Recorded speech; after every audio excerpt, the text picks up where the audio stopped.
ഈശോമിശിഹായ്ക്ക് സ്തുതിയായിരിക്കട്ടെ. പ്രിയമുള്ളവരെ, വിശുദ്ധ ഫൗസ്റ്റീനയുടെ ഡയറി ഗ്രൂപ്പ് 116 സന്ദേശം. സഹിക്കുന്ന ആത്മാവിനെ കാണുമ്പോൾ മാലാഖമാരും വിശുദ്ധരും സമാധാനപ്പെടുന്നത് കണ്ട് ഞാൻ അത്ഭുതപ്പെടാറുണ്ട്. എങ്കിലും ആ സമയങ്ങളിൽ അവർക്ക് നമ്മളോടൊരു പ്രത്യേകമായ സ്നേഹമുണ്ട്. ഒരമ്മ തൻ്റെ മുഖം മറയ്ക്കുമ്പോൾ അവളെ തിരിച്ചറിയാൻ സാധിക്കാതെ ഒരു കുഞ്ഞ് ഉറക്കെ നിലവിളിച്ച് കരയുന്നത് പോലെ പലപ്പോഴും ദൈവത്തിന് വേണ്ടി ഞാൻ വിലപിച്ചിട്ടുണ്ട്.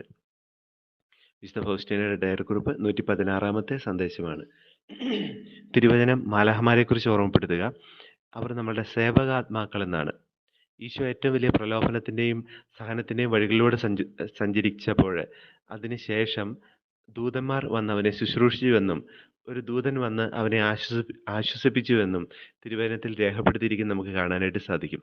ഈശോയുടെ ജീവിതത്തിൽ പോലും സഹനത്തിൻ്റെ അവസരത്തിൽ ഒരു ദൈവദൂതൻ്റെ തന്നെ ഇടപെടൽ ആവശ്യമായിട്ട് വന്നു. എന്നാൽ പരിപൂർണ ദൈവവും പരിപൂർണ മനുഷ്യനുമായ ക്രിസ്തുവിന് അത് ആവശ്യമായിരുന്നെങ്കിൽ പരിപൂർണ മനുഷ്യൻ മാത്രമായ നമുക്കും ഈ സ്വർഗീയ ദൂതരുടെ സംരക്ഷണം ആവശ്യമാണ്. അതുകൊണ്ടാണ് തിരുസഭ വിശുദ്ധ മിഖായേലിനെ സഭയുടെ സംരക്ഷകനായിട്ടും അതുപോലെ തന്നെ പ്രത്യേക സന്ദർഭങ്ങളിൽ ഈ മാലാഖമാരെയും വിശുദ്ധരെയും ഒക്കെ ചില മാധ്യസ്ഥ ആവശ്യങ്ങൾ നൽകിക്കൊണ്ട് ചില പേട്രണേജ് നൽകിക്കൊണ്ട് ആദരിക്കുന്നതും അവരുടെ മാധ്യസ്ഥ വഹിക്കാനായിട്ട് നമ്മളോട് പറയുകയും ചെയ്യുന്നത്. എന്തുകൊണ്ടായിരിക്കാം വിശുദ്ധരെ നമ്മളെ കൂടുതൽ സ്നേഹിക്കുകയും കരുതുകയും ചെയ്യുക? ശരീരത്തിൻ്റെ എല്ലാ കെട്ടുപാടുകൾക്ക് അപ്പുറത്ത് നിന്നുകൊണ്ട് പരിപൂർണമായ സ്നേഹം ആകുന്ന ദൈവത്തെ ആസ്വദിച്ച് ആ സ്നേഹത്തെ പ്രതിഫലിപ്പിക്കുന്നവരാണ് വിജയസഭയിലെ ഓരോ വിശുദ്ധരും മാലാഖമാരും.